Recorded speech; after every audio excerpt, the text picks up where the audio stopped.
Hello. This presentation will help you work out what you should be saving for your pension right now.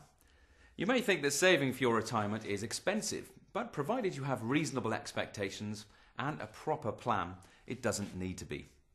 So, how do you decide how much you need to save? Well, there's no magic number. How much you'll need depends on what you've already saved, how much you need in retirement, how long you have until retirement, and how much your fund grows over the years.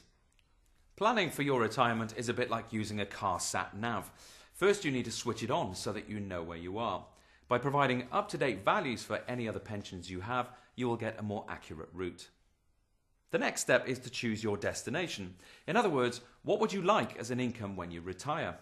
You can do this by looking at your current monthly income after tax and your current outgoings. It's worth spending a bit of time estimating your future needs, as they're likely to change over time. For example, by the time you retire, you should have paid off your mortgage or any debts. And if you have children, they should be financially independent. This will reduce the amount of income you'll need. On the other hand, you might want to spend money on other things, such as holidays or hobbies you take up during retirement. Next, you need to decide when you want to arrive at your destination. In other words, at what age do you want to retire?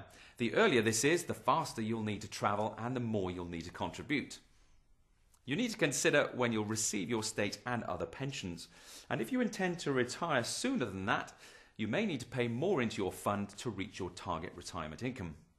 This site can estimate what you need to contribute, accounting for investment growth and inflation. But this may be more or less than you're willing to pay. If the figure is more than you can currently afford, then you may need to reconsider your target income and retirement age. But unless you reduce any shortfall, then it will get bigger over time and could mean that you have to retire much later than planned or with much less income than you need. If you can afford it, then you might consider saving more into your pension fund. This will provide a contingency for times when you may not be able to save as much. As your objectives, earnings, and other circumstances change, you will need to review whether you're saving enough, perhaps every few years. So, to summarize, identify what pensions you already have, how much income you may need in retirement, and the age you want to retire. This will tell you how much you need to save right now. For more guidance, take a look at this site.